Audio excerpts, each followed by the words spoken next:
Okay, hey everybody. Welcome back. Um, I hope your holiday was really restful. I hope you got lots of gifts. You got to spend time with family, hopefully.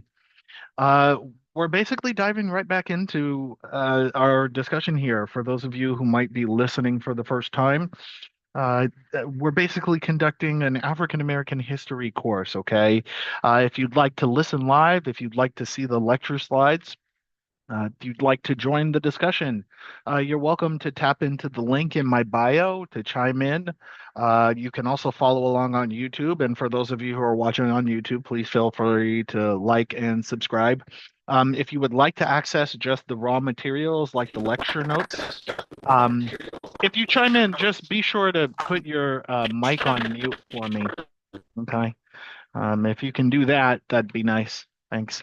Um, but nonetheless, when you chime in, I'll be asking questions for those of you who want to participate. If you'd like to pop in, raise your hand, answer a question, maybe ask a question, those kinds of things. I welcome that. Just try to do so in an orderly fashion, respect everybody's time and everything like that.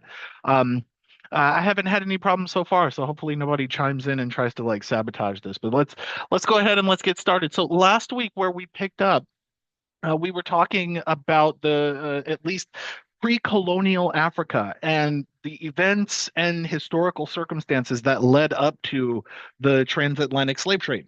So here we are in chapter 2 here of the reading, which is attached to the Patreon. If you would like to have access to the reading scans for the book that we're using here, we're basically, I just want to run you through a kind of a reminder, a friendly reminder here that we talked about the origins of humanity and the proliferation of humanity across the world, so to speak. We established that there were different species of humans that had proliferated across much of Africa and Eurasia before anatomically modern humans ever existed. For the image that you're seeing, on the left side of the screen, just above my head here. If you're following this red area, excuse me, the red is Homo sapiens. That is us. We arise about 200,000 years ago or so, emerge out of Africa, and essentially replace Neanderthals. At some point in time, they coexisted. It's unclear if we killed them off or if we mated them off or maybe a mixture of the two. But either way, this is how you get the proliferation of human beings across the world, leading to much of the racial diversity that we are familiar with over relatively recent time. So the numbers that you're following here correspond specifically to the red color, not to the yellow, not to the gold color. And any of the thousands that you're seeing here, that is 1,000 years ago. So you have a human group that existed in let's call it Europe or Asia about 25,000 years ago. Those that we consider to be Europeans today, in that sense of like Spain, France, England, that kind of thing, populated about 40,000 years ago. Most of the first Americans, I prefer to use the language first Americans here, and I'll explain that in a little bit. But the reason, I suppose, is because they're first, right? They crossed a land bridge that connected Russia with what we know today to be Alaska, but Asia connecting North America. They crossed either a land bridge or an ice bridge that allowed this human settlement to essentially proliferate across North America and essentially make their way into Central and South America. Okay. So these people essentially lived in the Americas for between 15 and 12,000 years or so before Europeans ever, quote unquote, discovered these lands. Now, the reason why I'm calling them the first Americans is because generally we like to name and classify people based on their geographic origin or their geographic inheritance, those kinds of things, right? And so in this case, then who we're calling American here is a little bit muddled because of recent history. But for this reason, I like to distinguish these people as the first Americans, specifically in the time period where you have all of this far right rhetoric around America first, which somehow they seem to be putting Russia first and everybody else first except America. These are the first Americans. These are the people who we are consistently somehow kicking out because they're immigrants and they don't belong here. And so, friendly reminder, they were here first, right? So I want you to recall if you're going to chime in, please be sure to mute your microphone. Thank you. Um, essentially, they're human settlements, and they exist, and they have their cultural adaptations in the Americas, right? All the way through to the modern present era. So whenever you see the language of first American, either on the slides or if you hear me say something like that, that's who I'm referring to.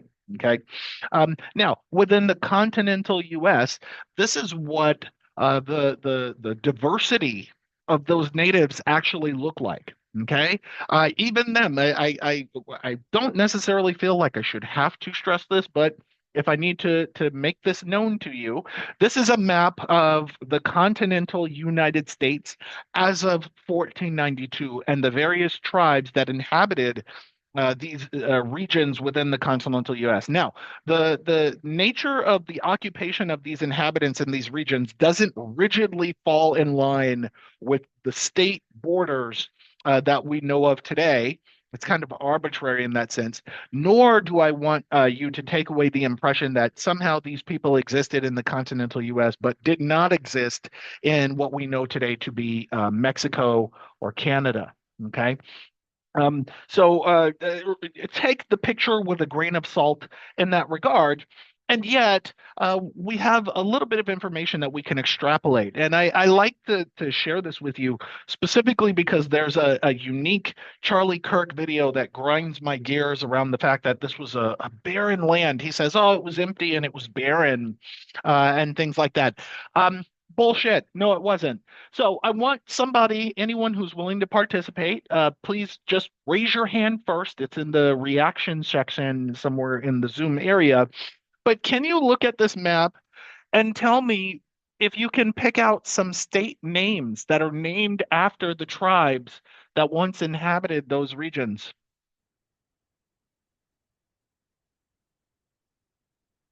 Glinda, go for it.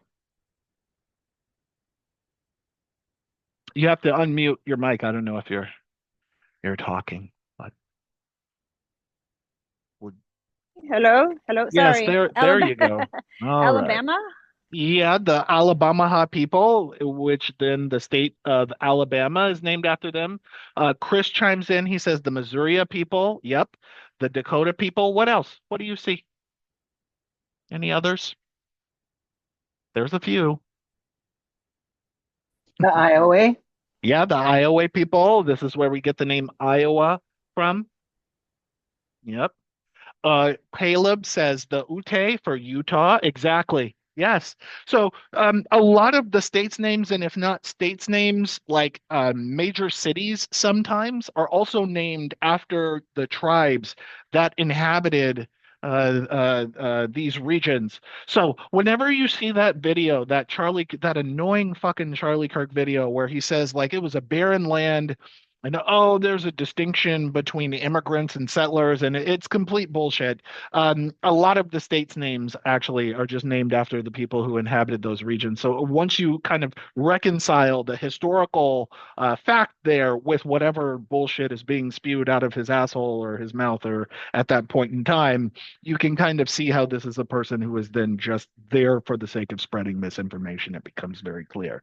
Now, I'm pivoting, I'm diverging. But the point that I want to make here before we get started on like the transatlantic slave trade, yes, that is where we're going today. Is I want you to keep in mind that these people were already here. They're the first ones. They were here for tens of thousands of years before anyone would ever even come to find out that this land ever existed. Okay. And so keep that in mind because as we talk about what would inevitably become chattel slavery in the colonies and then the United States, you need to understand that there's a interesting politics going on with the introduction of relationships with these people. Okay. So now that I've established that, now we can go on. Okay. What were the motives for why Europeans would ultimately want to expand to the Americas before they ever even did. I want to tell you a little bit about the logistics here. The logistics here, I would say, you could describe it as belonging to the three G's, okay? The three G's here being glory, gold, and God, okay? Now, they're not necessarily following this logic like explicitly, in the sense that, oh, well, the three G's are why we're going to the Americas. But in general, the principle is that these are the different motives. In one sense, when I say glory, I'm talking about a political motive, right? That no matter what kingdom, empire, regime, whatever word you want to describe it, existed in the old world, Asia, Europe, and Africa. All of these various groups that had some kind of political power always wanted more political power. And that goes for everybody. Okay. This is universal. None of these things are necessarily exclusive to Europe. Okay. And so there's a political motive. You want to be a world power. You want to accumulate wealth. You want to be able to control land, control who has access to it and who doesn't, who has access to your resources, and those kinds of things, and kind of position yourself as being better than or more superior than your competitor empires, by contrast, right? Then there's the gold motive. The gold motive here is an economic one. And that economic motive is essentially that because there's a desire to accumulate wealth. In order to accumulate wealth, you have to have access to resources. You have to be able to control access to those resources. And then you have to be able to form trade relationships with neighboring communities who have other goods that you might not necessarily have access to. And you can kind of build your wealth in that way. Okay. And so in as far as Europe is concerned anyway, this is where they have these regular trade relationships, with the Africans, with the Arabs, with the ancient Egyptians, with the Mediterraneans, because different regions produce different resources and goods that they can then use to have access or build wealth for themselves. So, because Europe is positioned just northward of Africa, this means that they would have direct access to African luxury goods, whether that's diamonds or peppers or even slaves, for example, as well as direct access to Asia as well. And then the third and final motive that we might be able to characterize here would be the religious motive. Okay. Now, in the case of Europe, that's going to concern directly to the spread of Christianity, and because there you could characterize it as like religious conflict or religiously motivated conflict, the Christians are often butting heads with the Muslims. And so their goal on that religious basis is to spread Christianity and weaken the Muslims. And so then, comprehensively, I don't know if any of you have ever played like Civilization, Civ 4, Civ 5, Civ 6, or like Risk or something like that. But in the game Civilization, it's basically a game of global domination. And essentially, what you want to do, there's different ways you can dominate the world. You can dominate the world religiously, you can dominate it through science and technology, economics, your goods. You can engage in inter warfare with other countries and other people, right? And so, to some extent, you have to understand that Europe is just a player of this game, and the European empires, all of the political powers there, they're just playing the same game that everyone who exists in the old world is. So I'm not like telling you this information to somehow characterize Europe as somehow being this big, bad, evil group of people who, by virtue of their skin color, just want to dominate everybody and be cruel and inhumane. To some extent, they had ways of being cruel and inhumane, but it wasn't because they were European. It's just that's the game of Thrones. And yes, Chris, in the game of Civilization, you can nuke Gandhi, for example. Yes. Okay. So those are the kinds of motives that are going to essentially inform what would inevitably become expansion to the Americas. You can kind of think about the mentality around dominating your competitors, taking control of the land, consolidating resource and powers, perhaps subjugating people to your will. The capacity for doing those things is already there. And if you don't believe me, why would you believe me? But if you didn't believe me, right, we have examples of this in history, right? We could point to an example like the Crusades, which was essentially a series of military campaigns that the Catholic Church was engaging in to try to spread the Christian faith and compete with the Islamic faith, right? In the Crusades, they would try to take Jerusalem, for example, from the Turks, and in taking Jerusalem, uh, okay, they failed at taking Jerusalem. But the point in trying to take these various lands is when you take over a kingdom, when you topple an empire, you're not just laying siege to it and destroying it and then declaring, oh, we're the best, but that you're taking their resources, you're taking their women, you're delegitimizing their faith and their culture, you're forcing the people to convert to your faith, to begin speaking your language, to exchange your currency, to form trade routes that they can't necessarily negotiate, right?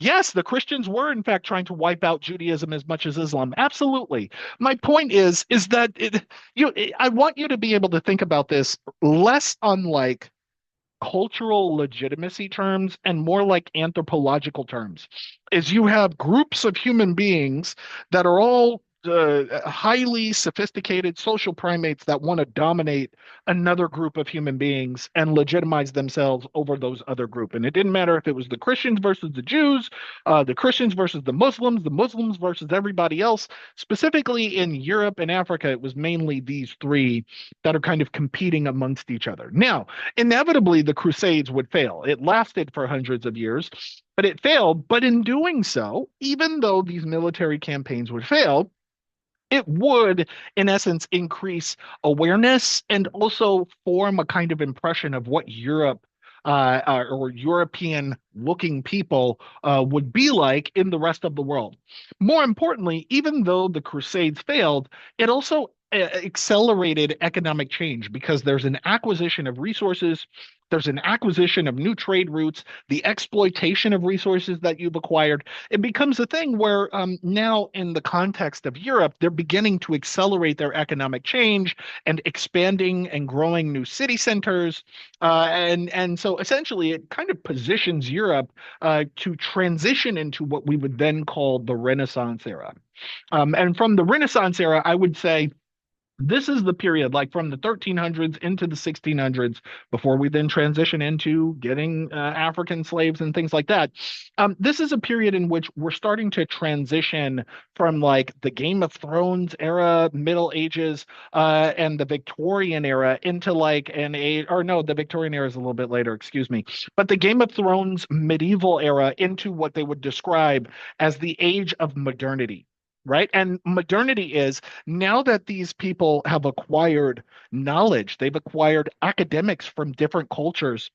They're acquiring different forms of study. They're accessing new kinds of philosophy. The primary idea here is can you compile all of that knowledge together to form a higher level of thinking or a more sophisticated form of thinking. Now that these Europeans have access to Greek philosophy, Roman philosophy, Muslim philosophy, art, their scholarship, it's beginning to become a thing where they can combine all of these perspectives together and start to ask more deeper questions that would either allow them to develop more efficient trade routes, better technology, either for dominating their opponents or their competitors, or just being able to efficiently exist and function in the world around them, right? And so this kind of Renaissance era begins to sow seeds in Europe where they're beginning to philosophically ponder the nature of humanity. What does it mean to be human? Why did God create us? How did God put us here? What is our purpose in life? And as they're asking these deeper questions, keep in mind that they still don't necessarily know that there's these people that we would eventually call American who would then kind of become the catalyst for their questions about the nature of humanity. But they're already beginning to ask and explore these kinds of philosophical questions. Now, as they're leveraging their knowledge and their consolidation of different forms of scholarship and philosophy, they're also trying to more efficiently establish more sophisticated trade routes here. So from Europe, this green region here, you can kind of see where Europe might be accessing different goods while also producing different goods and then trading those things. So, where Europe is producing cloth, linen, metalware, silver, wine, horses, soap, Those are the things that they're producing that they would then form trade relationships either with West Africa, and you could trade gold or slaves, and like I said, other things too. It's not necessarily limited to what you see on this map here, but you can use your imagination. The point is their primary produce golden slaves in West Africa. In East Africa, you have gold, ivory, and slaves. Then in India, you have spices and cotton and sugar. In Asia, you have perfume, porcelain, medicines, silks. And so they're trying to develop technology that would allow them to be able to access these routes. Now, to some extent, everybody knew that the Earth was round. Okay. And now this is the map that they're functioning off of. Um, you can kind of see this is more or less similar to the map that you're seeing here of the old world. On the bottom left here, you have Africa. Up in the right, or the top left, excuse me, you have Europe. In the right, you have Asia, and then all of the Indian Ocean, all of the oceans that occupy these areas, right? And so, to some extent, they understood that the Earth was round, okay?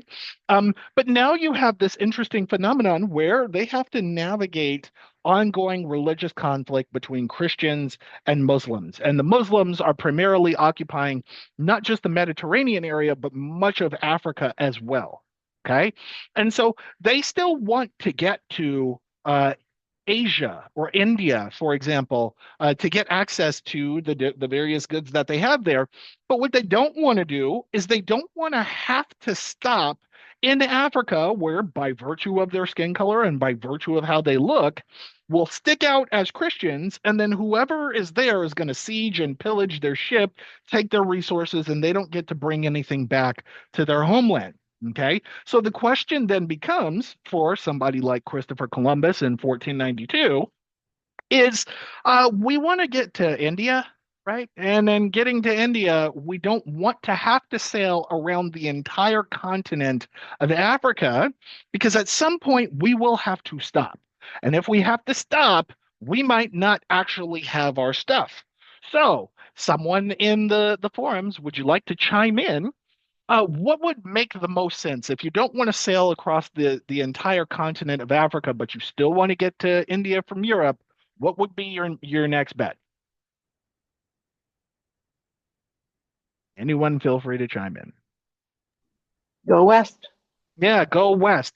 You're going to go west, and the assumption is by going west, and you can completely avoid the Muslim territories, but in going west, at some point you will end up somewhere over in this area, and then you can figure out your way to get over to India from there. Okay. And so that's like the base of how you would then come to discover the Americas. Oh, I clicked out of it. That's why. Okay, that they would then come to discover the Americas. Now, for a moment, just pause, because I feel like the image I am showing you here might be a little bit overwhelming. It's not exactly that in sailing westward, suddenly the English and the Dutch and the Swedes and the Spanish were just like, whoop, let's just go in that area. The point I want to convey in this specific image, even though it conveys something that's ahead of the timeline we're currently at, is that this is how they would come to discover the Americas. Okay. Is that they're sailing westward. They want to discover India, but inevitably come across the islands that we know today to be the West Indies. This is where we get the name West Indies from. Okay. And where that name, there is many of these Caribbean islands that they are discovering, there are native indigenous people. Okay. And these indigenous people, they have their own cultural garb and clothing. They have their own languages. They have their own forms of technological adaptation. Okay. They're not familiar with the Christian religion, but it becomes a thing where they're just trying to figure out who these people are. And essentially, these aren't the Indians that they were looking for, but they're a different kind of Indian. And this is how the name Indian comes to stick, is that when we know or you hear the term American Indian, but it has nothing to do with India, it is a colonial term that it just simply stuck. And so we haven't unfortunately gotten rid of it. Now, there are some people who are the descendants of the indigenous today in the Americas. who prefer the name American Indian. And I am not trying to delegitimize that preference for that identity when I say that I just prefer to use the term first American because I just prefer to politically emphasize that they were here first. Okay. Now, having said that, let's jump back in time here. Okay. So this is how they would come to discover these lands. The Portuguese were the first to actually discover this. It wasn't the Spanish. Okay, that's a little bit of a misunderstanding here. And like I said, it was they discovered South or the islands corresponding to South America and the Caribbean and what we would come to know as the West Indies. And it wasn't just that they just showed up one day and were like, well, this land is ours. It took a little bit of time. It took for them to develop relationships with the natives, to become accustomed to their language, to figure out what's going on, who they are, how they ended up there.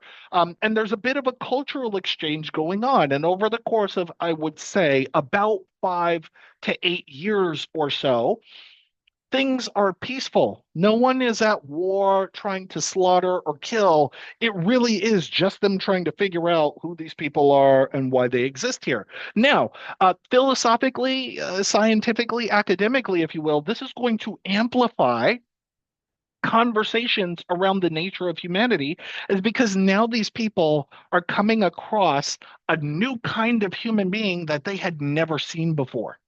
Okay. And so over the course of those first few years, after they establish rapport with these people, they become a little bit familiar with how these people function, who they are, what their limits are, etc. This is when it becomes a little bit more like a conquest. Okay. Now, for a moment, don't necessarily pay attention to the dates in either of these maps. I'd also like to point out, because again, it's just I want to convey a specific point, but I'm not necessarily trying to do anything more than use the convenience of these maps. These maps are also not the same. They use the same colors, they have orange, purple, green, etc. They are from two completely different textbooks. Okay. I just want to emphasize that before I make my point. Okay. And the point I want to make here is that it becomes more colonial in the sense that now Portugal and Spain primarily are beginning to do a thing where they feel as though their culture is superior. And they feel as though because God has created mankind in whatever form they exist in, there is a spiritual obligation to save these people's souls from eternal damnation. Okay. And the ways that these indigenous people live their lives, the ways that they display sexuality, which is distinct and different from what the Europeans are accustomed to, the limits of their language, the fact that they don't know Christ or Christianity in any regard means that there's like a religious imperative. Now they're beginning to not only establish forts for tactical advantage, but they're also trying to establish missions. So in the image that you see here, right, what you can see state Saint Augustine, for example, in 1565, right, that's a mission. And the mission corresponds to the cross that you're seeing with these little circle dots. They're establishing missions because they want to be able to convert these people. Now, the Spanish are a little bit more like fervent in their religious mission. The Portuguese, not so much. The Portuguese are more interested in just establishing like an empire for themselves. But the point is that where they begin to lean into the conversion of these people, the displacement of these people, the tactical seizure of their lands, this is where it becomes a thing where they're beginning to disregard the humanity of these people who even occupy the land. Okay, so the Portuguese are the first to do this. And then the Spanish follow suit. Basically, the Portuguese go back to their Christian counterparts, which in this case is Spain, who also has the resources to make the trip across the ocean. And then Spain is going, what? There's this new land? Well, we've got to take as much as we can. So I want you to think about the size of the country of Spain in Europe relative to the number of Spanish speaking countries that currently exist in the Americas. Okay. Spain absolutely bit off more than it could chew. They spread themselves absolutely way too thin. Okay. But they were the most fervent at like trying to displace these people, convert these people, and take advantage of their resources and their land. Now, I already told you what the motives for expansion were. Part of it is gold, part of it is glory, part of it is God. And they're bringing that mentality over into the Americas where it didn't necessarily exist.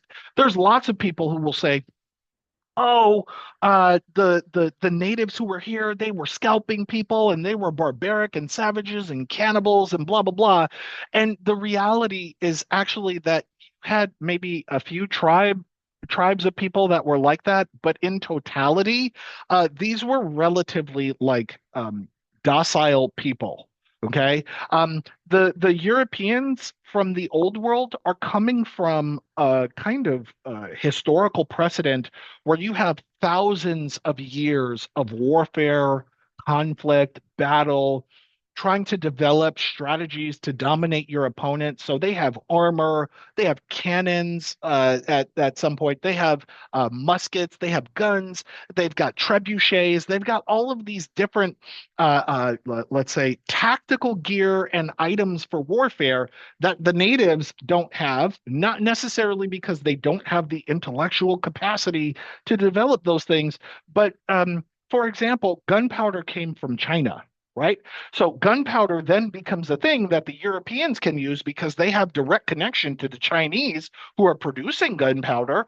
But do the natives have access to gunpowder? They're not going to because they have no formal trade relationship with China to then be able to develop the technology around something like gunpowder, right? So it just becomes a thing where by comparison, the norm of like conquering your neighbors, destabilizing them, enslaving them, taking their resources and their land is not necessarily something that most of these tribes are doing in the ways that it's become normative for the Europeans, the Africans, and the Asians to do.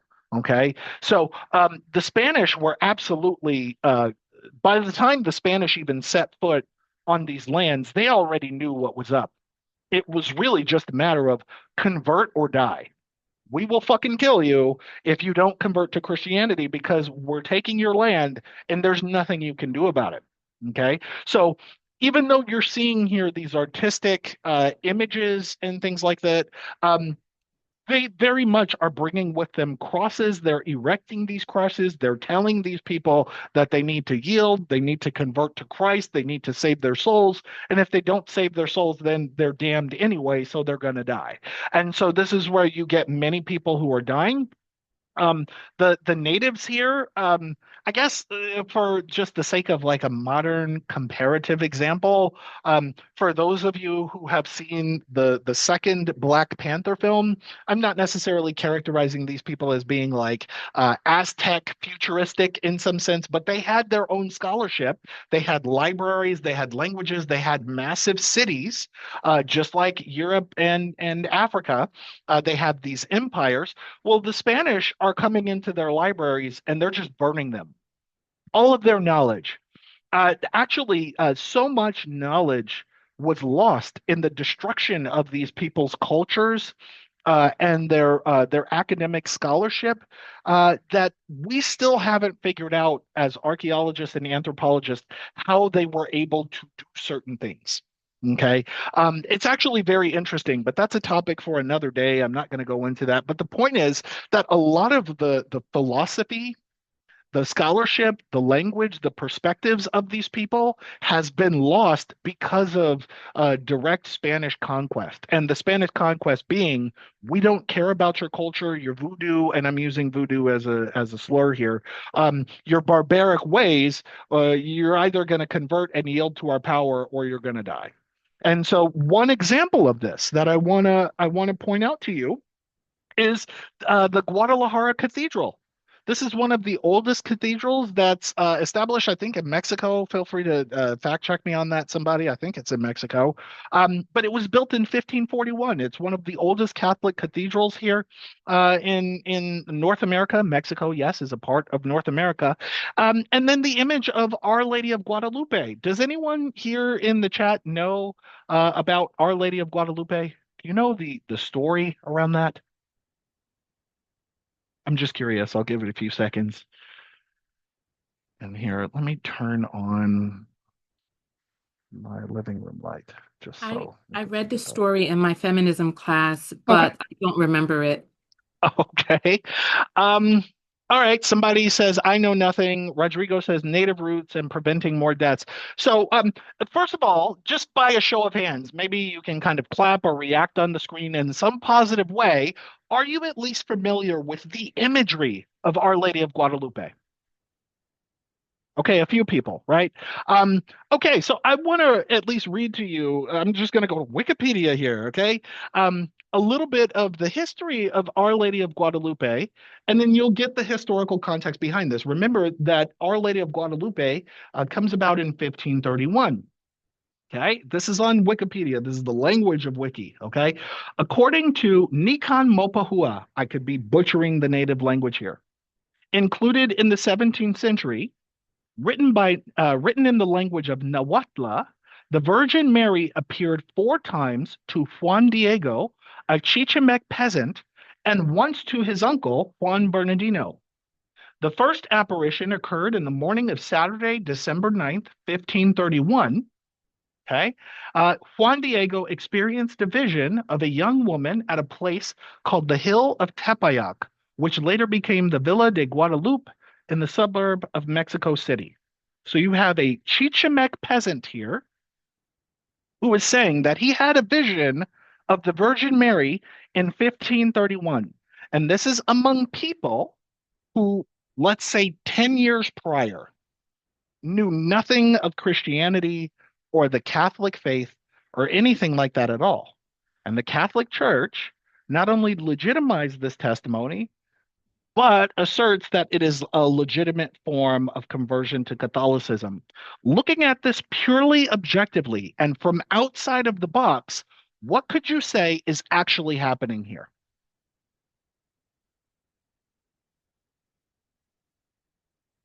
Is it some way for like the natives to find a way to relate to Catholicism, something like, or maybe what's the word? Find an easier way to make them more appealing to the Spaniards. Yeah, Rodrigo, I could barely hear you, but are you, at least from what I heard, are you describing coercion? Yeah, yeah, coercion in some type of way, trying to like join it. Correct. It is a form of coercion, right? Indoctrination, I suppose you could say. I would go so far as to say, think about the context. You're a native and you're seeing everyone around you get slaughtered. Your mom gets slaughtered. Your cousin is getting slaughtered. Your friend, your best friend from a long time ago who you grew up with just got killed right in front of you. And the only way for you to be able to save your life is to convert or die. Well, then shit. Hey, I had a vision. I had a vision. It came to me four times. I saw it. I'm a believer. Hallelujah. I'm a fervent believer. You don't have to worry. We're going to convert all of these people here. We'll save their souls. We're going to change the name of the hill of Tepeyac to, right? Okay. So now understand. Now, me saying this, again, I'm not trying to delegitimize your faith. Okay. I saw the Mother Mary. We're good on this side. Yes. I'm not trying to delegitimize yourself when I say this, but let's be real here. Religion does not have its roots. No religion has its roots in sunshine and rainbows. Okay. So the context in which you have lots of fervently Catholic Spanish speakers across the Americas, believe it or not, is coming from the culturally normative inertia of if you are not a Catholic, the Spanish will fucking kill you. Now, people today are not necessarily thinking to themselves, well, if I'm not devoutly Catholic, then the Spanish are going to murder me and slaughter my family. But the fervor in Catholicism that is coming from that.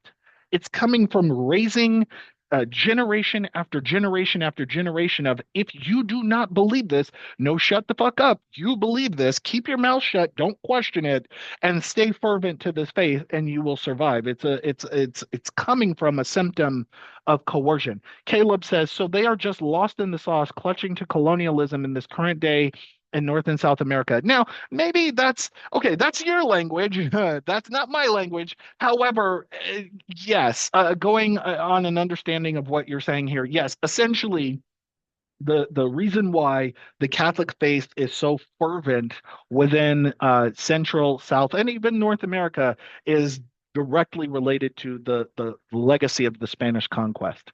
So yes, convert or die. That's where that comes from. Now, having said that, well, what does this have to do with the transatlantic slave trade? I'm giving you the historical context, right?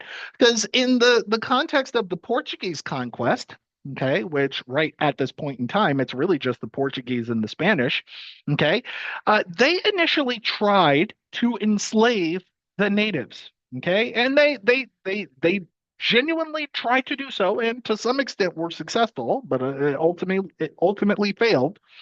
They did so for years. Um, because the idea is slavery is something that's normative in the old world, and if you're trying to build an empire, if you want to build land that the Muslims cannot access because you have this 1,000 mile wide moat, okay, then in order for you to build that empire, you're gonna have to enslave people and subordinate them. And so, who else are you going to do it to except the people you directly perceive to be inferior to you and who clearly cannot combat you in some kind of way? You're going to subjugate them first. So, initially, the Europeans were trying to enslave these people, and to some extent, they were successful, but ultimately it failed. And the reason why it failed is in part due to the fact that these natives are dying from diseases that they had not necessarily been exposed to prior. Okay. It's not just the diseases though, and I think Gloria, if you're or Glinda, excuse me, you sent me a video. You asked a question last week about enslaving the natives versus the Africans, I think it was, and this kind of ties into that. Is in part the natives were dying of European diseases, which to some extent you can understand because they've never been exposed to these things, but also imagine that do you think that these natives are just going to be docile and bend over to being enslaved? Absolutely not. So many of them are fighting back, especially the men. I think, and it kind of makes sense when you think about it in this way. If some giant alien walked into your house wearing all of this armor and grabbed your mom by her hair and slammed her on the floor and said, "Unga bunga bunga," and started yelling at you, what is your initial response going to be? Is it going to be, oh, well, okay, I will get on my knees and pray? Well, no, you're gonna fucking fight back. You're gonna try to save your mom. You're gonna be like, hell no, we need to fight back. We need to do something. This isn't right. So many of the natives, even though they're not technologically compatible or even they don't match the Europeans here, that doesn't stop them from trying to fight back. Okay. And let's not lie to ourselves. Let's not pretend like the Europeans are all just Superman and they've got bullets bouncing off of their chests here. The natives are killing some of the Europeans. They're very skilled with bows and arrows. They have precise aim. Okay, they know the land tactically, if you want to think about it in that way, they're familiar with the territory more than the Europeans are. So they have certain advantages to be able to at least try to defend themselves. And so in this context, you have lots of natives that are then being slaughtered. To an extent, we could characterize it as a form of genocide because of the tit for tat combat going on here. And so ultimately, what happens is you have lots of natives that maybe they're old and frail, or maybe their children or something like that are becoming enslaved. Many of them then would be able to just flee and get away. And they could get away because they know the land better than the Europeans do. It's like trying to enslave someone in your own backyard. Like, how do you do that? That it doesn't make any sense. Okay. And so for those who would try to flee, maybe the Europeans could go and round them up again, and then they try to chop off their hand, like chop off one hand or chop off an ankle or something like that, so they can't run away. But then can they work? If you cut off somebody's foot so they can't run away, can they do the heavy lifting that you wanted them to do? Well, no. So it just becomes a thing where like for a while, they really did try to subjugate the natives, but it's just not efficient. And you had lots of kingdoms that were invested in continuing to enslave the natives, but on the colonial end, it's just not practical. So, someone in the chat here, right? If you know, for example, that um, you can't enslave the natives, who are you going to go to try to get slaves? Use your knowledge from what we talked about last week. Somebody chime in. Who's going to be the next best candidate for enslavement if you can't enslave the natives?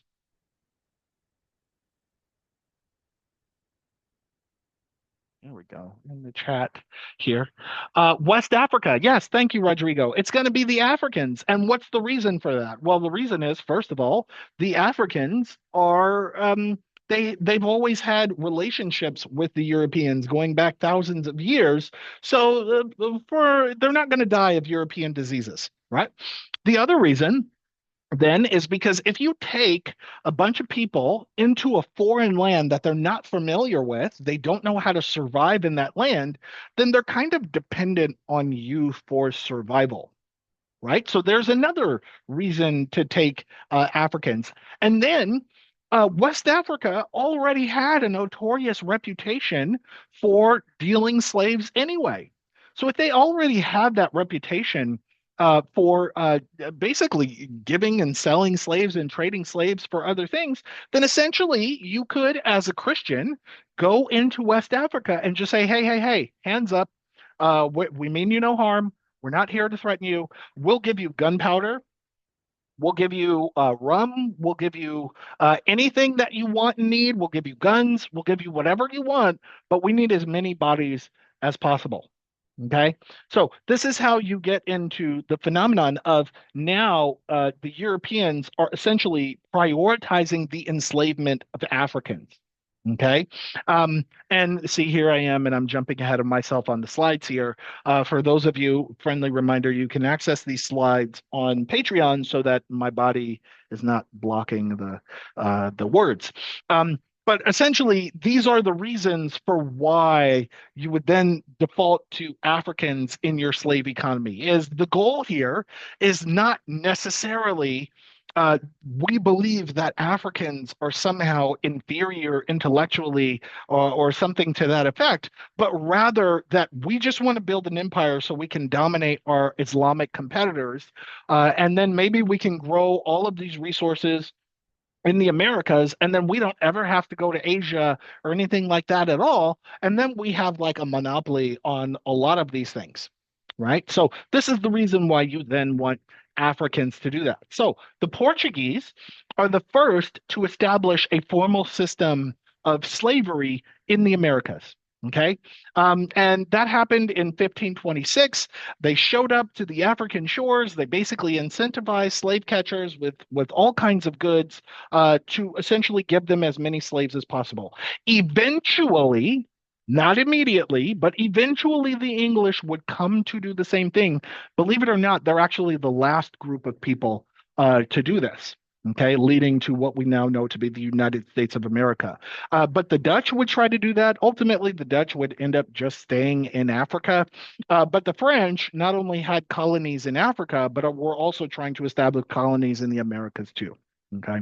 Now, if you can imagine, you're not just going to be able to walk up to somebody and just go, hey, would you like to be my slave, pretty please? Because we're pretty awesome and we think you suck and you would be better in chains. Like the only way you're ever really going to enslave people here is if you grab them by the throat, you burn down their homes, you destabilize them, you kill a few of their men, you do whatever you can to then encapture these people. Okay. So the slave catchers here, especially as European demand is growing, these slave catchers, they're organizing raid parties. Okay. They're trying to sow discord between neighboring tribes to get them to engage in a kind of warfare where they can destabilize each other, and then the enslavers will come in and just take them up. right? Maybe you just show up at nighttime and all you've got to do is just burn down their homes. And when you burn down their homes, they're going to flee. And because now they're homeless, they're kind of loose out in the wild. And then you go and collect them up like that. Okay, so it becomes a thing where they're just using various means and methods, especially the ones that are the easiest and most efficient for being able to get as many bodies as they possibly can. And that's where you get where West Africa is then, uh, in a way, for lack of a better term, cannibalizing itself. Now, when I say cannibalizing, I don't mean literally. I just mean that they are now starting to take their own people, whoever is available, and then put them on a boat because here's what they're getting as an incentive. Okay. This is where you get to the formal transatlantic slave trade, a kind of triangle that's going on here. Okay. Is you have essentially Europeans bringing down either manufactured goods like guns or something or other luxuries. Okay. They're also bringing cloth and iron and beer, whatever they can bring to incentivize these people down into West Africa. And then from West Africa, they're either taking more gold, ivory, spices, and you have a kind of back and forth here. But the primary trade is slaves. Okay. And they're taking these enslaved people across. Some of them are going into the West Indies. Some of them are going into what we now know today to be Brazil. Others are going up into the southern region of what we would call North America. Okay. But it's mainly down in Central and South America here. Again, the Portuguese and the Spanish.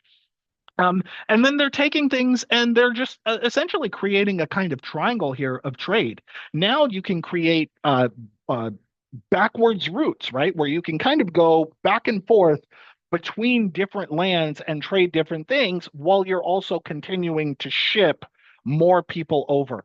Caleb asks, were the African slave catchers that caught and enslaved other tribes also swept up in the slave trade to be shipped off for themselves? To my knowledge, no. Now, having said that, I'm not going to sit here and lie. It's entirely plausible that, I don't know, maybe you hired your buddy and then your buddy like backstabbed you or something. So in order to get revenge on him, you took him and put him in the slave ship too. I mean, all things are plausible here. But the point is that this is how you end up with black people rounding up other black people. So in essence, if they're willing to round up anyone who they deem as vulnerable, it stands to reason that they might also then find themselves getting caught up in this too. Having said that, though, they did form their own industry in catching slaves and then basically transporting them into slave castles. Yeah, there you go. Thank you, Tanya. Slave castles, and then basically loading them onto ships and having a large surplus ready, which means they have like their own industry. Okay, so that's how that goes. Okay. Now, having said that, initially when this first started, going across from West Africa into the Americas or the West Indies took about 80 days. Okay, because you're a large wooden ship and all you really have is you're just catching the wind. Okay, and then you're navigating across while riding the winds with all of these people. And it would take about 80 days to travel across. And they are trying to load as many bodies on these ships as they possibly can. Okay. Part of the loading of these bodies onto ships means that you're trying essentially, God, I hate using these like modern references here. You'll have to forgive me because I'm not trying to make light of this. It's almost like they're playing Tetris in a way. You're trying to find the most efficient and optimum way to load people up, as many people as you possibly can fit, onto a boat and then get them across the shore. Tanya says, once the demand became too great, slave catchers, kings, etc., were rounded up and shipped off. Yeah, it became a thing where it was just get as many as you can and don't stop. There's a story of a king and his crew who were enslaved, and he couldn't wait to get out of the slavery so he could sell slaves again. Yeah, isn't that interesting? It's just a thing where the industry is so great, but it's so easy to get caught up into it, but it's so lucrative that you don't stop doing it. Okay. Now, what I'm not doing here, I don't know if there's any of those like Charlie Kirk right-wing jackasses who are in the chat here who are like trying to take the lessons I'm learning and then go, see, black people were enslaving. I'm not inserting race politics in this. And if you understand why, go back to the first lecture and understand why I'm not inserting race politics and why it's not it doesn't really make sense to do that here. What we have here are a group of human beings engaging in unethical behavior that is motivated by another group of human beings that are engaging in unethical behavior, and everyone here is culpable. No one is saying that black people are not culpable here. No one is saying that white people are the only ones who are culpable here. It's just that there is an industry that is developing around the trafficking of human beings for the sake of producing wealth, and there is a monetary and economic incentive to continue to do so. Okay. Yes, all in the name of capitalism. Now, early on, and I think I'm talking ahead of myself here because there's a slide at some point, the survival rate for being able to like if you're enslaved and you're put on a ship here, early on, I think the survival rate was something like 50%. Okay. Imagine a 50% chance of like maybe you'll survive, but also maybe you don't, right?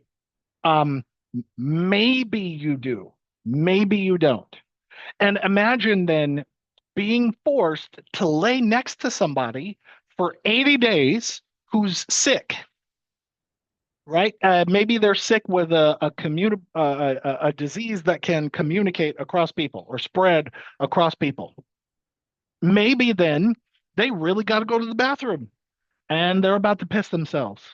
And there's no other place to go, so they're just going to go right there. Now, you're kind of sitting in their soil too.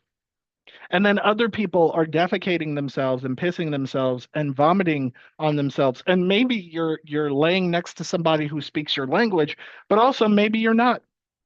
Maybe you're not laying next to somebody who speaks your language. How can you possibly collaborate or work together to overthrow these people? Now, in terms of food, they're being fed the absolute minimum in terms of rations. I think in the worst cases, they're getting something like 2 teaspoons of drinking water per person per day. Okay. And then in terms of food, I actually have no knowledge on what they're eating. If somebody has any external knowledge, if they'd like to bring in some additional, I don't know, fact-checking information, please supplement here. Um, but essentially, lots of people died, and those people would be thrown overboard. And so, what would happen over the course of hundreds of years is because these ships are constantly throwing people overboard, the sharks would then learn that if they wanted a steady supply of food, all they would need to do is just follow these ships. And to my knowledge, I forget where I know this factoid from. So take what I'm about to say with a grain of salt. If someone comes in and invalidates me, I'm totally open to that too.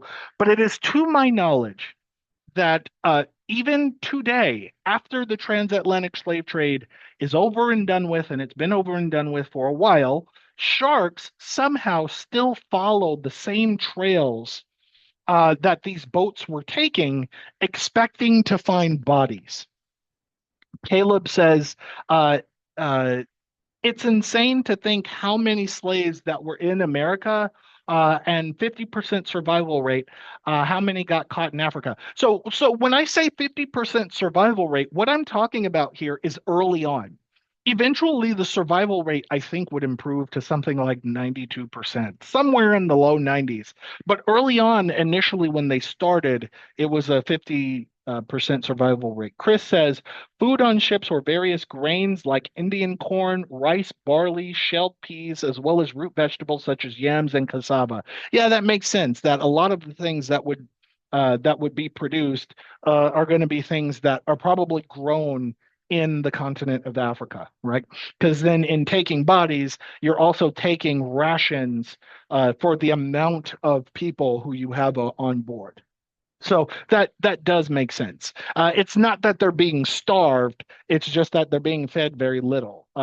In essence, strategically fed to keep them weak.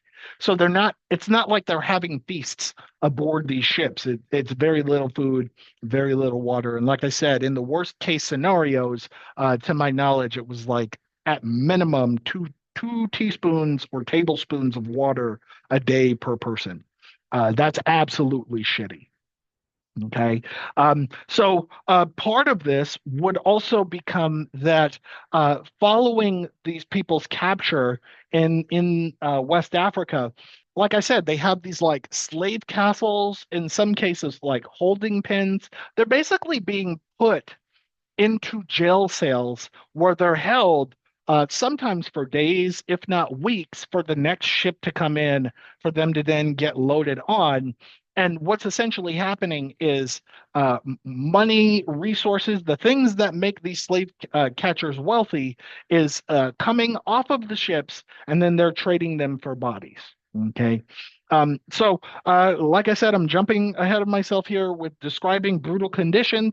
This will be the last slide that I touch on for this week, and then next week we'll wrap up here.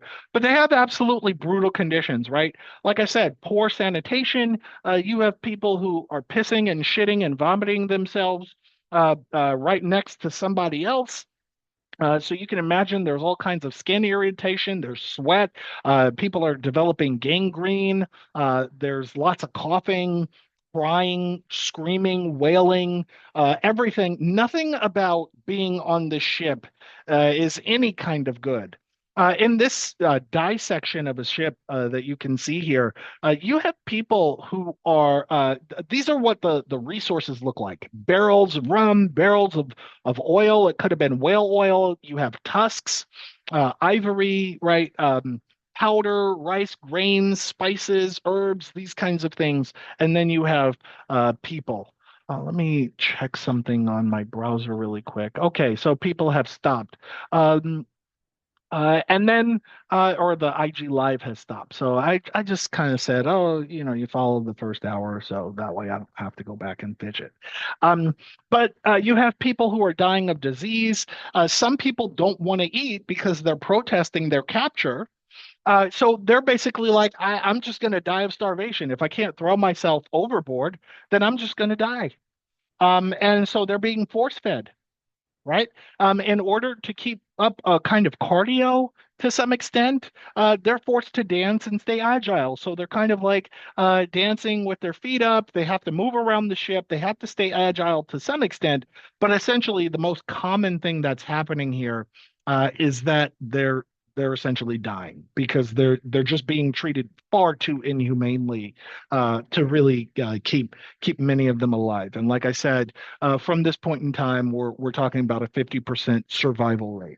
Okay, so this is where I'm going to leave the lecture for now. Okay, the reason is because it would take me another hour to go through the next 20 slides, and then we don't have time for a Q&A. And I would always like to have a Q&A so we can have a discussion, we can humanize this. So next week we will finish up chapter 2 here. But I'd like to leave it there. So with that, let's go ahead and let's jump into our Q&A here. Would anyone like to chime in? Let's stop sharing the screen.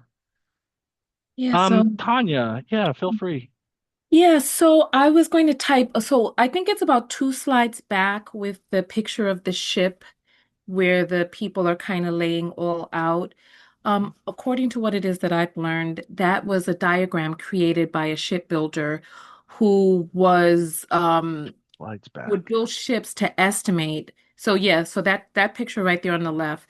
Mm. So the shipbuilder would build ships, to estimate how many people would be able to Could fit on the fit. ship. Yeah. The diagram would lay people out like that so that they would know how many people could fit on the ship. Yeah. And so like the most famous diagram that we see, it could reasonably fit about 200 enslaved Africans, Yeah. and they actually shoved about 700 on the ships as the demand got greater and greater. But Yep. they weren't actually laying down like that. They were sitting up. Oh, Yeah, they okay. were yeah, they were in bunks and stuff like that. You did show a picture that had people on bunks, etc. But yeah, so they weren't laying down, but that was just created to estimate about how many bodies could be fit on the ship. Yeah, yeah, I'll yeah. send you the reference for that. Yeah, and then, I mean, the picture I have here is them setting up too. So that's, I mean, but yes, yeah. Please follow up with a reference. I'd love that. Right, exactly. And then also, I just wanted to talk about Wall Street and how the insurance companies had gotten Oh yeah, started with because so many people were dying, the yep, slavers would insure the bodies. So yeah, if you could speak to that a little bit. yeah.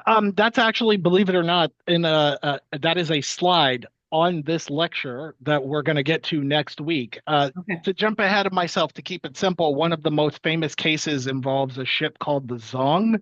Um, in which the Zong was trying to take insurance payouts for dumping uh, people overboard and calling them cargo. And it created this phenomenon in which insurance companies would engage in debates about whether they're obligated or not to pay out to these enslavers for dumping cargo.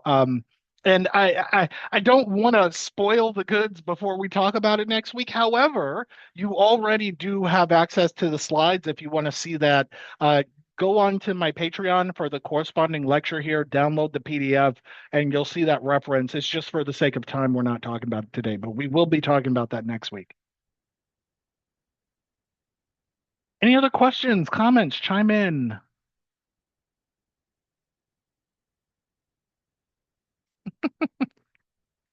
Thoughts on this? What are your impressions? What do you make of all of this? Is this the first time you're hearing this? Maybe you've heard it before, but not in this detail. Feel free to share. Let's humanize this discussion. Yeah, Tanya. Well, I'm wondering if you're going to get into the difference between chattel slavery and the type of slavery that they had in Africa, because I heard you talk about Charlie Kirk and some of the people who are like, aha, black people were selling black people. Um, and then are you also going to get into when it became racialized? Yes. So we're getting there. We will get to the Okay, okay, evolution okay, of okay. that. However, the distinction, I kind of already spoke to that last week. We were talking about the form of slavery that was normative in Africa, and somewhere in that YouTube video, I did make an effort to distinguish its features and types from the kind of chattel slavery that we observe in the United States. However, um, that the focus of that discussion last week was primarily on African slavery, but as we're going through this class, I'm basically going to spell out for you in explicit detail how the U.S. would come into its system of chattel slavery and how it distinguishes itself from the African counterpart. So we will get there. We're just not there yet. Caleb. Well, thank you for having this discussion and going through the slides with us and everything like that. You have to forgive me. I'm not as nuanced as most of the people around here. I guess I'm here for a little bit of humanization and I guess comedic relief. I don't think I could have sat through this if it was some white person talking to me about it. I'm sorry. It's a little difficult. So Sure, I that's appreciate you fair. for having that. Yeah. And it just goes to show how, you know, I really didn't pay attention in world history. If it did have this, I don't think it did. I even took African studies my freshman year of college. She ain't break none of this down either, so definitely appreciate this for Wow. What? sure. Well, then allow me to ask what did she break down? Like, what I'm was she sorry, it talking was about? race relations. It Okay. wasn't just African studies. It was race Okay. relations. Sure, sure. But I mean, this is pretty big because it ties into everything. This pretty much European influence on the entire Western Hemisphere. Yeah. So Yeah, it's it has to do with everything. yeah. So definitely Yeah. appreciate that. I do have a question actually. Okay. To your knowledge, where is the largest population of Black people? It's Brazil, isn't it? So Brazil was the first to start importing black people and so has a large number of black people who live in Brazil. But I would say it's Brazil is a close second. It's kind of spread throughout the Spanish speaking countries. Most Americans, believe it or not, are very surprised by this when they get off of the plane and they're going to Costa Rica or Venezuela or something like that. And then they see a bunch of black people and they're like, wait, that's not what, wait. And then I don't know, some people do the math and they figure it out. And then other people are just kind of flabbergasted. I can't believe there's so many black people, as if black people only exist in America. But Brazil, to my knowledge, was the largest importer of African slaves. But in terms of like contemporary populations, they're in second place. Tanya said, I saw in the Liverpool Slave Museum that 70% of exported traffic Africans went to Brazil. Correct. That is correct. Wow. Thank you. Yeah. Trevor,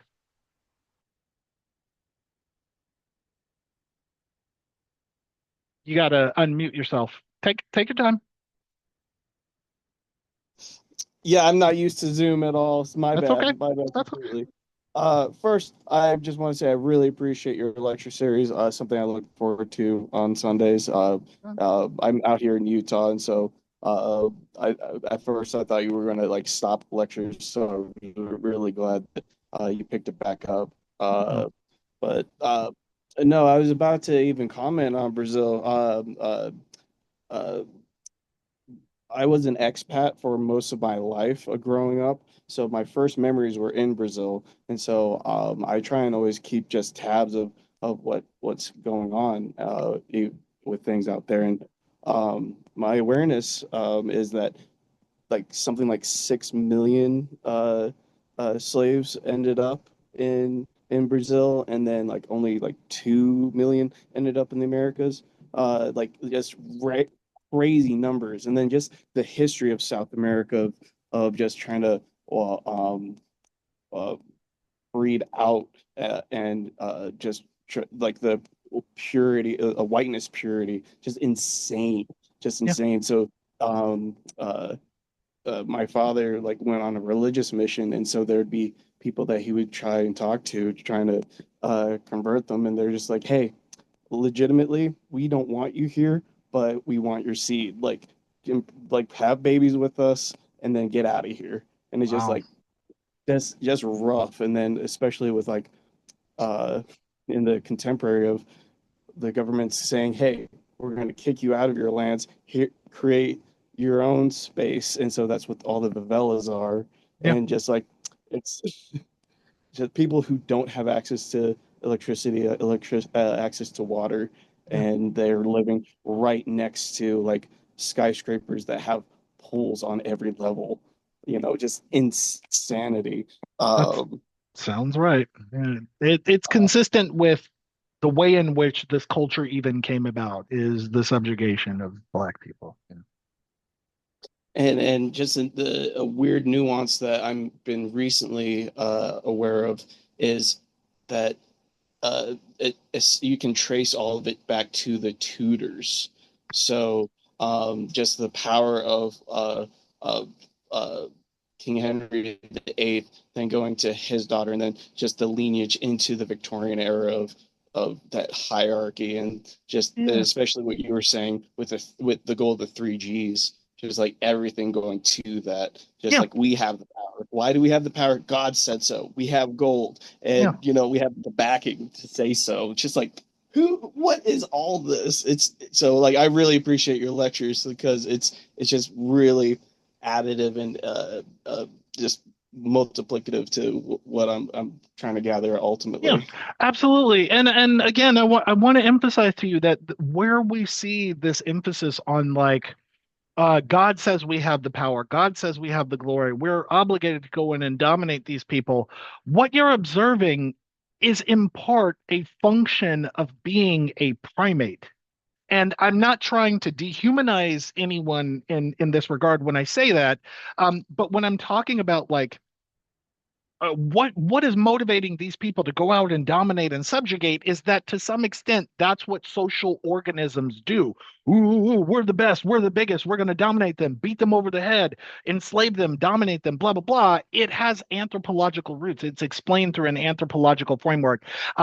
And I would like to emphasize for my viewers not to necessarily see that as a function of skin color, that somehow by virtue of being white, that somehow means that they're all white supremacists and they want to just dominate and subjugate and it's on that basis, but rather that there is a deeply ingrained human phenomenon with the desire to dominate and subjugate people, regardless of what one looks like or the other group they're subjugating looks like. That's just a function of humanity. And so we see it play out in this regard.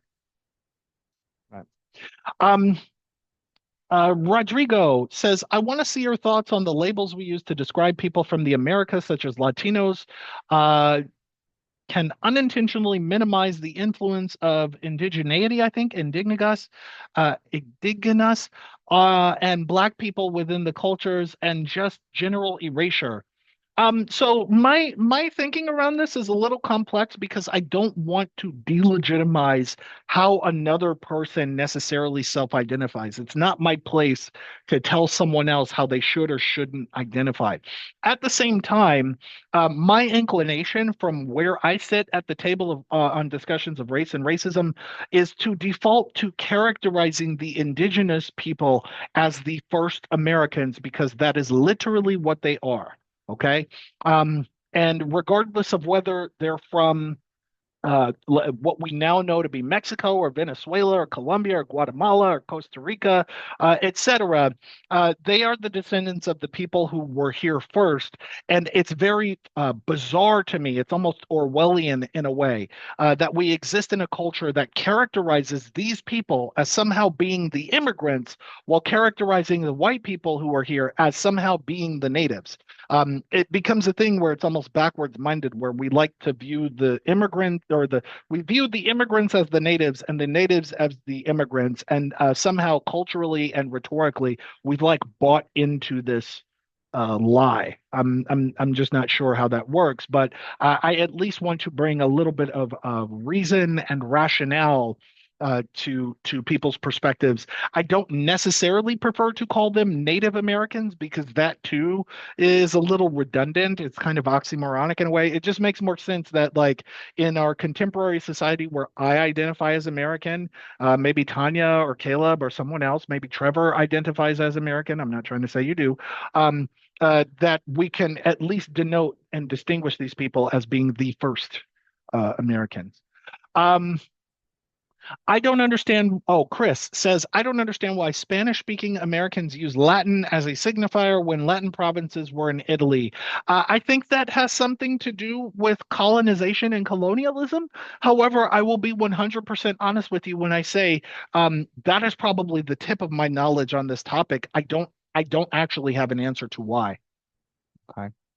Um, Chris says we use First Nations in Australia. Yeah, that makes sense. It makes sense to use the word first because they were here first. And that's not to delegitimize other people who were born on this soil and have different phenotypes or anything like that. But I do think it's odd that somehow we think the Native Americans were the ones that speak English, when in reality, all of the Native Americans, including the ones we currently know to be Spanish speakers, they're also native too. And somehow we're trying to kick them out with ICE and like deport them and oh they're illegal and oh they're and the reality is they're if no one else should get the name American, they should get to call themselves American. That name belongs to them. So they're first in my opinion. Yes, Amerigo Vespucci is where the name America came from. Yes. And yeah, even to that extent, right? The fact that we're calling them American, which is named after this Italian guy, that has colonial roots too. And even then, I'm not even trying to delegitimize them there. I'm just saying, like, in our contemporary society with what we call American and who we're going to characterize as the immigrants and the natives, I think it's important to make some kind of conscientious effort to distinguish and denote that those people were here first. And if we're going to call them American, if we're going to call them Indian, if we're going to call them anything, they're first. They were here first. So, um, yeah. Any other questions, thoughts, comments? Yeah, Tanya. Hi, so you know I love this stuff, right? And I'm looking for a PhD program. And I came across something. I wanted to run it past you to see if you'd ever heard of this. It's called the Atlantic School of History that talks about the intersection of Europe, Africa, and the Americas. Have you ever heard of this? I have not. Mm, okay. Why? Please help me out. Why do you ask? What's that about? Well, I'm curious because I'm looking for a program and I'm trying to figure out what it is that I want to study in my PhD program, and the stuff that we're talking about here I find really interesting. I feel like there's some nuance that's missing from the conversation. So when we start talking about it being human nature Mm. to kind of dominate, exploit. I don't personally feel that that is human nature. I feel that that is a characteristic of capitalism, and that there are systems that have been put into place that benefit from the subjugation of people, starting with women. Okay. So when in the book by Gerda Lerner, The Creation of the Patriarchy, when the anthropologist goes back to the earliest form of written history and they start looking back into um, how people began to enslave others, etc. And they trace it back to the original enslavement of women for the resources of their childbirthing capabilities.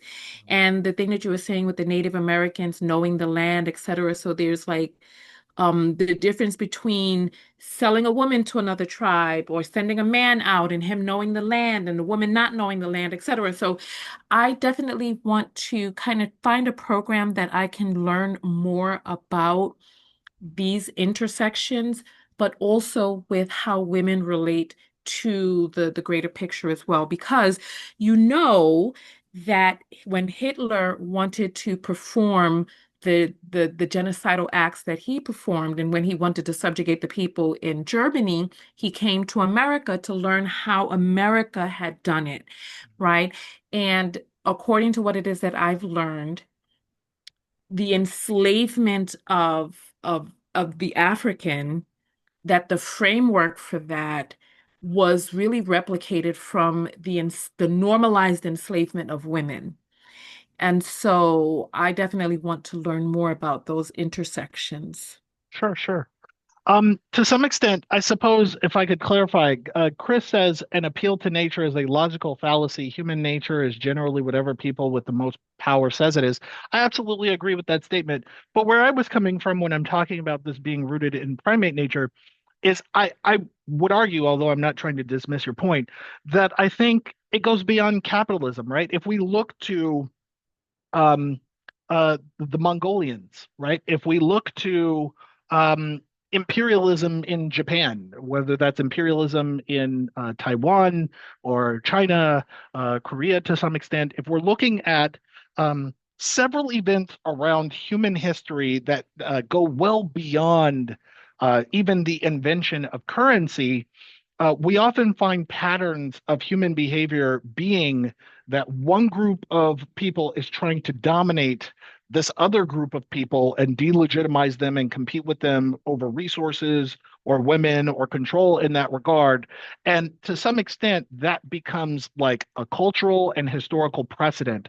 And on that basis, what is it that we're observing of this consistent behavior, regardless of skin color, regardless of cultural origin?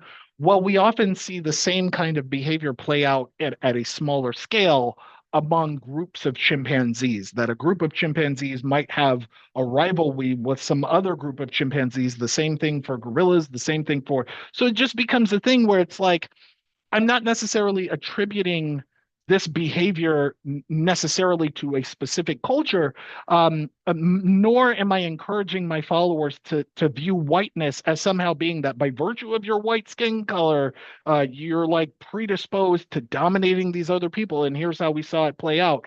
It actually, the argument I'm making, and I'm not saying you have to agree with me, but the argument I'm making is that that behavior of like dominating and subjugating and trying to assert yourself over those others, it turns out that you can actually observe that consistent behavior among lots of other non-human primates too. So it just becomes a thing that I'm characterizing as being an anthropological phenomenon.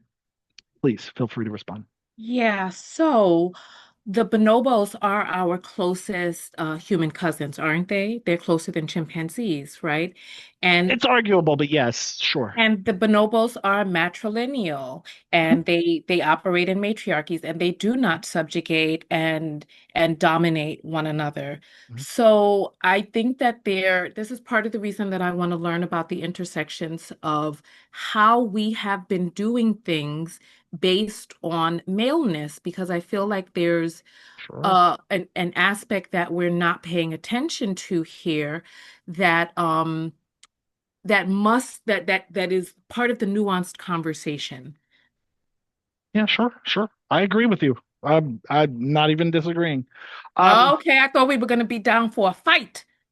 No, not at all. I'm sharing my perspective, right? And while I do think that, bonobos, yes, they technically are our closest relatives, they tend to resolve conflict with sex. For example, for those of you who are not familiar with bonobos, I would encourage you to go look up bonobo behavior and things like that. They have peaceful ways of resolving their conflict and very peaceful. Um, but you do have pan-troglodytes, which can also be characterized as our closest cousin too. Again, debatable and arguable in anthropological circles. Uh, and I'm not even necessarily inserting the sex-related politics of like male dominance more than I'm saying that even bonobos are capable of engaging in physical conflict. And it might even be the matriarch that does it.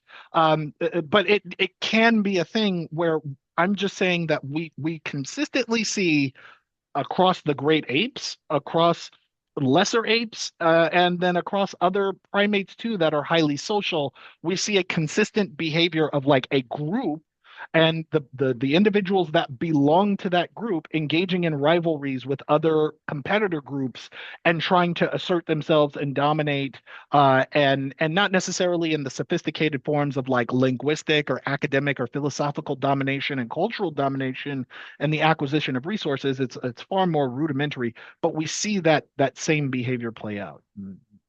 Yeah. Somebody in the comments said birds love gang violence. Yeah, yeah, they do.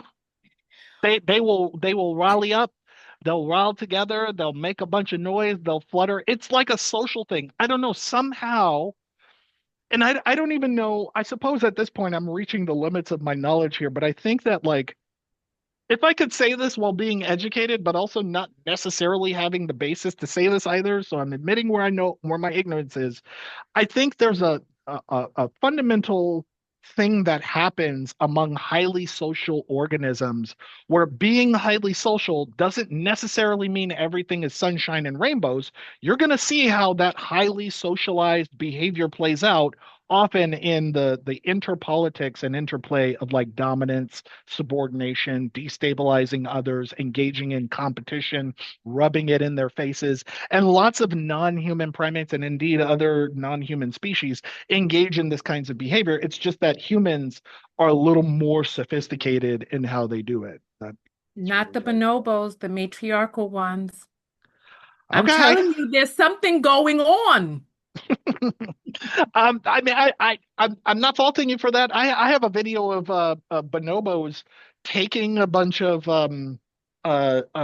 like bamboos wood, for example, like a what's the word I'm looking for? Like a tree branch, and these bonobos are sharpening off the tree branch to make a sharp point, and then they go and they hunt another group of monkeys and like eat them and rub them in their faces before they then turn back to their vegetarian diet. Like I have videos of that. I'm happy to share it with you. But that's like more of my anthropological thing. And I'm not. Please don't take anything as, that I'm saying as trying to dismiss you. More than I'm really just saying. I think what is happening in among highly social organisms is you will often observe the politics of dominance and subordination. And that's not something that is human specific, nor is it Homo sapiens specific. And it does intersect gender and all of that. But it's just, we see that elsewhere too. Caleb and then Chris. You had mention some of the topics that Charlie Kirk had brought up.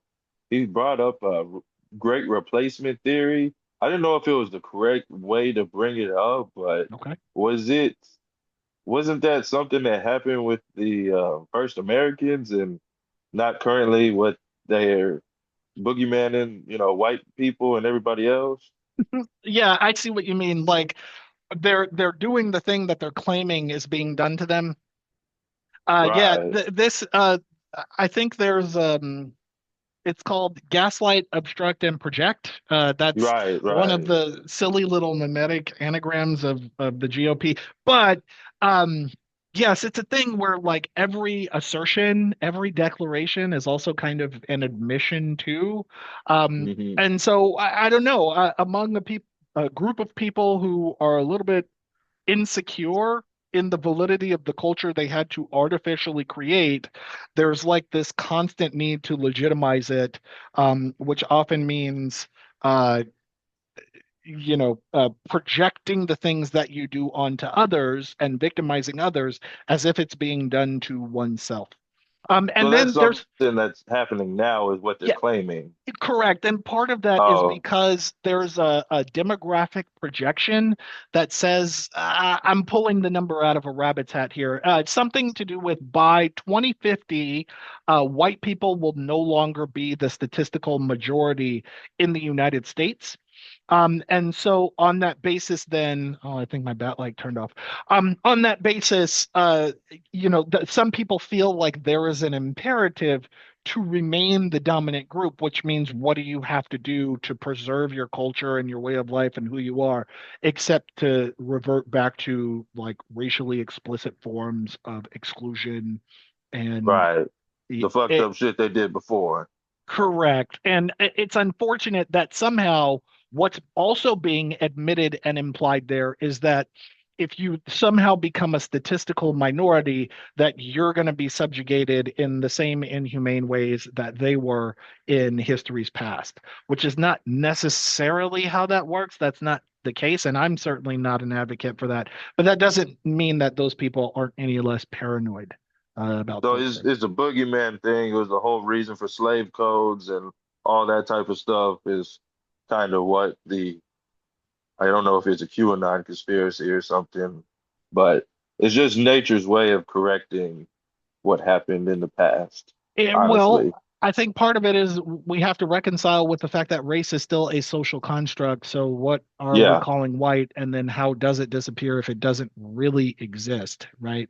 So you're saying maybe it was because they expanded the term white to other people that weren't considered white when they first named those. And it's Like, arbitrary, but yes, it's yeah, in essence to consolidate some arbitrary notion of purity, sovereignty, and sanctity to a specific kind of human being with a certain set of phenotypes while denying those things to other people. And then saying that if we become the statistical minority, then we lose out on all of these benefits of being white. And I don't I that's just not how any of that works. so it's almost like we need to get rid of the term white and just call them Euro descendants. Technically, but then how do you get rid of? I would go so far as to argue you're not going to get rid of any of the terminology here. It just becomes understanding how we're using it and how it functions in society. I Gotcha. honestly don't think we'll ever get rid of any of this. But uh, Okay. Chris, Hi, is my audio okay? yes. Okay, sorry about my accent. I'll try to neutralize it. Why you gotta apologize for that, bruh? Don't do that. Just because I have to repeat myself often, which is annoying for me. Oh, I've had lots of Australian buddies. I can hear you and oh, understand you just fine. excellent. I was going to say, I've heard the white majority population in America only occurred post World War II after World War immigration. Is there much truth to that? Um, so the notion of whiteness as a majority only occurs after World War II. What do you mean? Like the idea or like the demographic makeup? Like the demographic makeup, census-wise, the Oh, massive damn. influx of immigrants after World War II was what pushed America to be a white majority. But previously, they'd imported so many other people that the whites were a minority. Sure. I don't have an answer to that. Honestly, that's a great question. I don't know. And also the reclassification of people like Irish and Italians to being white when previously they weren't probably bolstered the Yeah, numbers. yeah, they actually, yeah, I know that before before World War II, Italians, Germans, Irish, none of these people were considered to be white until they were then intentionally included. Prior to that, whiteness was something that only belonged to non-European identifying Americans or the descendants of the colonizers. I was So also going then to mention, technically that uh, makes sense then that they would be a statistical minority until after World War II. That I feel like makes the numbers were sense. fudged a little bit, at least. Sure. Sure. And the other thing was other animals, social animals doing creepy stuff. There's a bunch of parasitic bird species that intentionally lay their eggs in other birds' nests. Yep. And because birds have such a strong instinct, they will feed another bird's chick until it gets old enough to eat them. Yeah. And then take them over and yeah, yeah. Yeah. It's just it's a thing where like nature is highly sophisticated and specifically among highly social species, we certainly see some interesting behavior play out. A lot of it is analogous to what we see play out among humans. It's just we're a lot more complex at it. Okay.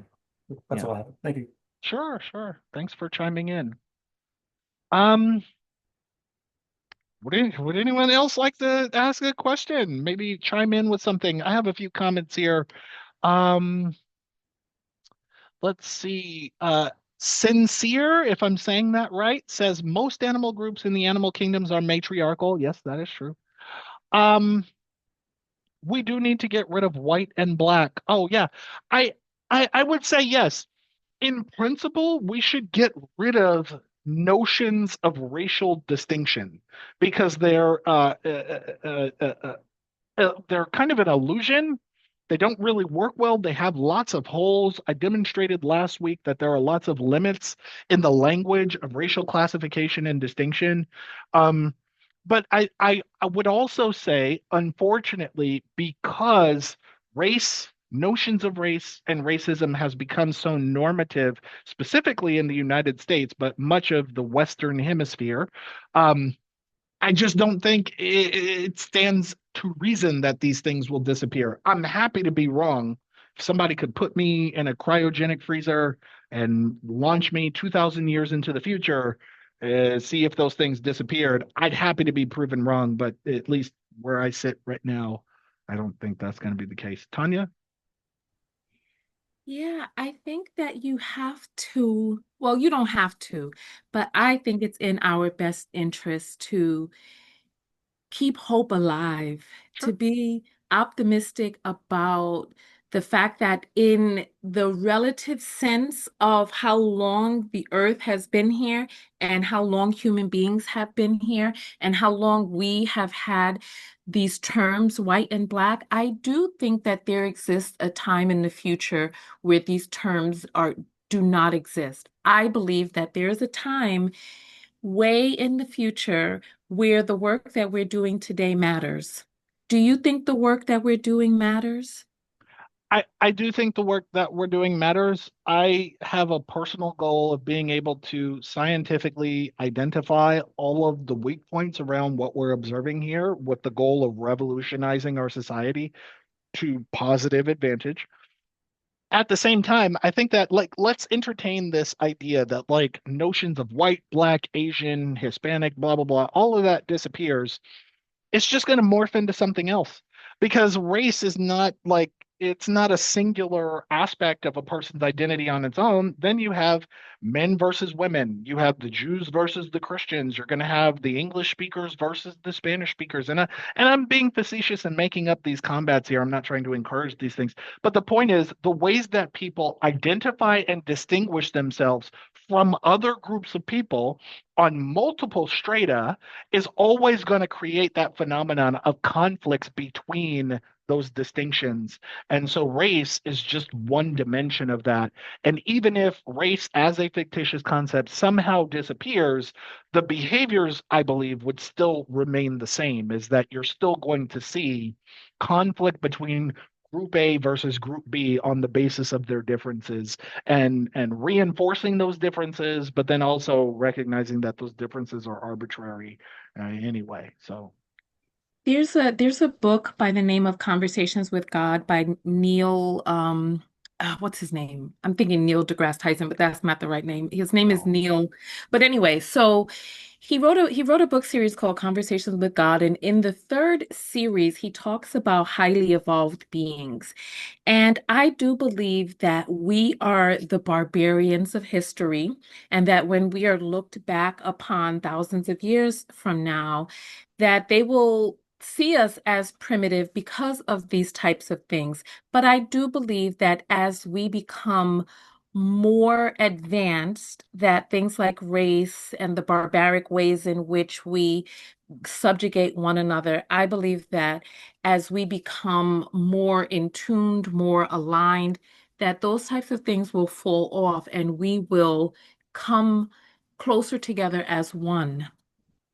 I it's something to aim for. I don't know. I suppose I sit on the pessimistic side of that. But that's not to knock what you're saying either. So please don't take what I'm saying as like delegitimizing you. I just I don't know if I'm as hopeful, but but I hear you. Caleb says, what does the term minority mean when it comes down to the basis of racial identity? How did that begin? I don't know the origins of where that term came from. I do know that it is a term to describe somebody or a type of person who is not as prevalent in occupying a space as some other kind of person. And on this basis, because we're talking about race, it becomes white, black, Asian, etc. So the minority is defined relative to the majority, in which the majority, in the case of American society and, like I said, the Western Hemisphere, is just whiteness, right? It is a way in which we can rhetorically and philosophically center whiteness as a standard norm from which all others operate and function around. Um, so I think the term minority kind of plays into that a little bit. Because if we look at it in a global sense, then people of color become the global majority, right? That's a kind of conventional response to something like that. But uh, I try not to use that language, but I often find myself kind of slipping into it a little bit, only because like everybody else, whiteness is the basis from which I learned all of these other things. And so, to some extent, it's a lifelong process to decolonize my own mind. I would say I'm just a little ahead of the curve, but I'm not necessarily free of it, you know. Um, Rodrigo asks, I want to ask, what is culture and how does it behave in our society? In your thoughts, do you think it is possible to restore some indigenous cultures that were damaged during colonization?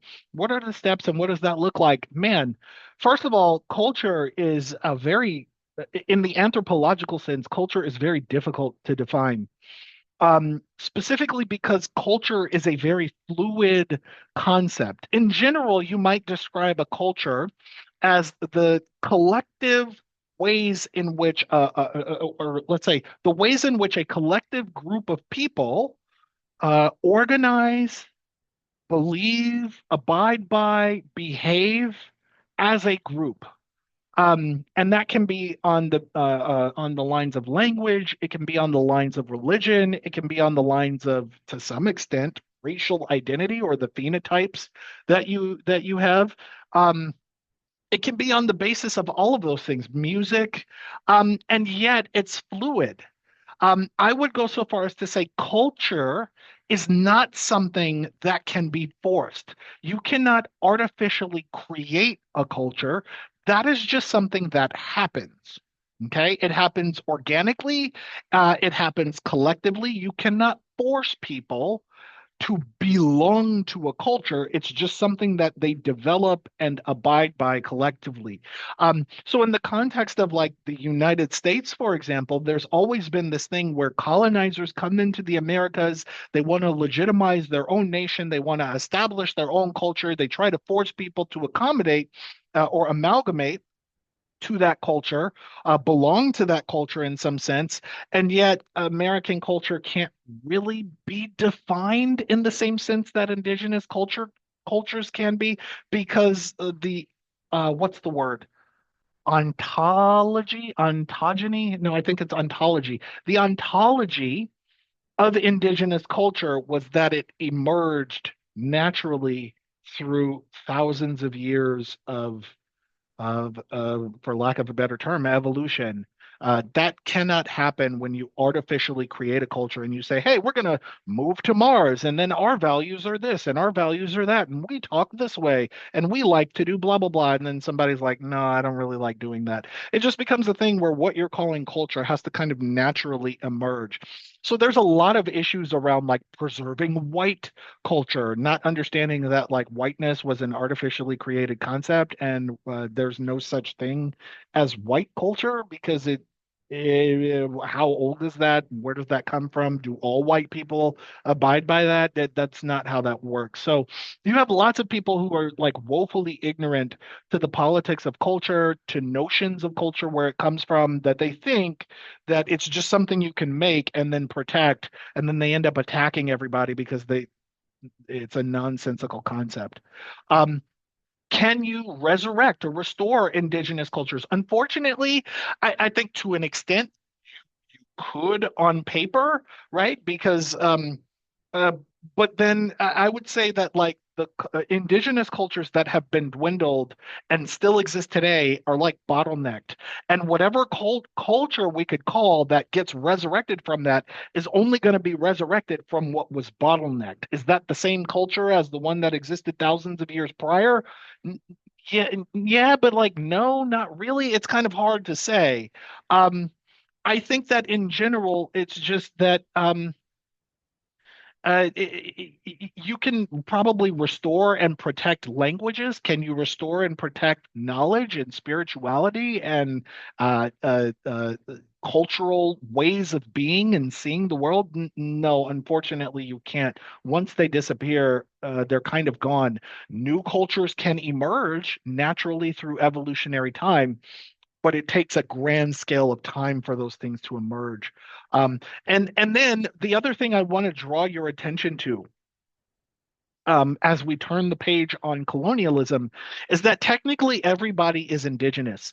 Indigenous comes from this idea, we make this assumption that whiteness is somehow not indigenous, that like whiteness operates separate from the realm of nature. And the reality is that what we call whiteness also exists within the realm of nature too. And although we like to distinguish indigeneity as being distinct from westernized culture, um, Western cultures, especially those in Europe, technically are indigenous. Um, uh, that's just how it is. It's a thing where, like, well, how did Europe come to be? How did it come to exist the way that it did? Well, it's explained through a series of steps that occurred over evolutionary time, thereby describing them as or distinguishing them as being indigenous in the same sense that we would describe the indigeneity of Africans, of Americans, of anyone else. All humans, by virtue of existing on planet Earth, in one sense or another, are indigenous. It just becomes a thing of how are you colonizing that term. Um, I don't know what steps you could take to resurrect something like that. I think culture, once you start talking about fluid, abstract concepts like culture, it becomes very difficult to say anything with some sense of confidence and like truly mean what you say. Um, Chris says, I recently got the book There's No Such Thing as Cultural Identity by Francois Julien, but I haven't had a chance to read it yet. That sounds interesting. And on the basis, judging a book by its cover here, I have no idea what this book is about. The title, as it asserts, is exactly what I'm saying. Is like culture is a fluid, abstract concept that does, in some sense, exist by virtue of being able to distinguish one culture from another, but you can't really define it because it's abstract. You also can't artificially create it. Reminds me of Jane Elliott's blue eye, brown eye experiment she did with children. The children participated in othering and it impacted how they felt about themselves. Oh, I think this is a comment based on what I was saying before. Yes, um, people have ways of distinguishing themselves on anything. Race is just one way we do it. And so we see race politics play out the way that it does. But if race were to disappear, people would still be engaging in the same distinction politics, just on a different thing. Chris, I don't think any people have been able to maintain a static culture for a significant period of time. They all adapt and grow and change. They all adapt and grow and change. And what's in fashion in one culture generally fades out after a 10-year period and something else comes into play. It just becomes a thing where it's like culture is just it's just difficult. I don't know. And I would go so far as to say the people who are the most, especially in America, the most obsessed with culture are not the people you should be listening to on anything they have to say about it because they don't know anything about it. They can't possibly know anything about it. The best you could possibly know about culture is nothing. And so um, it just becomes a thing where you simply belong to a culture. You simply exist in a culture. You simply function in a culture, but you cannot draw a box around any of it. That's not how it works. Um, Culture isn't static is the argument. It changes constantly. Absolutely. And so this goes back to what we're saying about the demographics of white people maybe not being the majority by 2050 in the United States. It kind of has lingering implications. Caleb says, it amazes me how this colonization evolved. If the first Americans just killed the first explorers, they never returned to their homeland. I wonder what the world would be like today. I mean, perhaps, but maybe if they killed the first wave, there'd be a second wave. Like, who knows? Um, and even then, it just let's say, for lack of a better perspective on this, the natives really didn't have a reason to kill foreigners. I already told you by the nature of their culture in comparison to the cultures of the old world, they're not existing in the context of thousands of years of warfare, crafting sophisticated weaponry and looking at everyone as a hostile target who's potentially dangerous and how can you exploit and take advantage of them. The natives were not necessarily operating in that way. And so it wasn't, God, I hate using this word. It wasn't in their nature um, necessarily to then just go, hey, these random people showed up in our shores, better fucking kill them. Like that's just not. It just wasn't in their epistemology. Chris. I've seen a record of the wars between the First Nations people in Australia, and most of the death tolls were under 10 people. Because Yeah, why wipe out a tribe when you just got to figure out who's dominant and then move on with your life? yeah. Move on with your life, but then also the conflict kind of ends because on either side, who the fuck wants to die?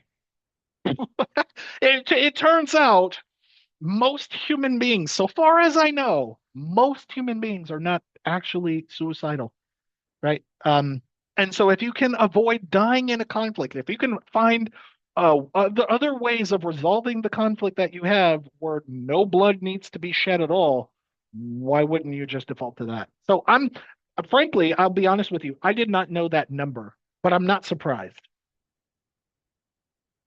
Yeah. Stephanie, Hi. hey. Um, I guess I've been thinking a lot about the last 2 hours, just studying anthropology as a young woman. There's always the tribal effect where you can really only concentrate on about 100 people at a time. Mhm. So, in the context of today's lecture and what we've been talking about, it's a completely different world now that there's hundreds of thousands of people, there's millions of people in these systems, economic systems and such, that changes the whole dynamic of how people live Yeah. and react to one another. So that's just why I say that no one can ever be morally evolved.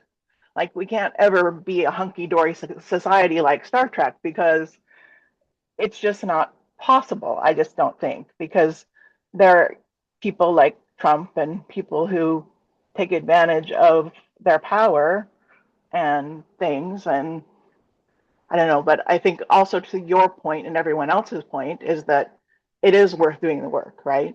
Yeah, of course it Yes, is. absolutely. Absolutely, because we Yeah, wouldn't be here today if not for being able to distinguish the mistakes of the past and how we can be better in our future and perhaps give our children and their children's children a better future. yeah, Unfortunately, climate change stands to kind of turn all of that upside down at yeah, this point in time. However, the principle still stands, right? So this work is important, and that's why I'm even doing this in the first place. Otherwise, exactly. none of you would ever know who the fuck I am.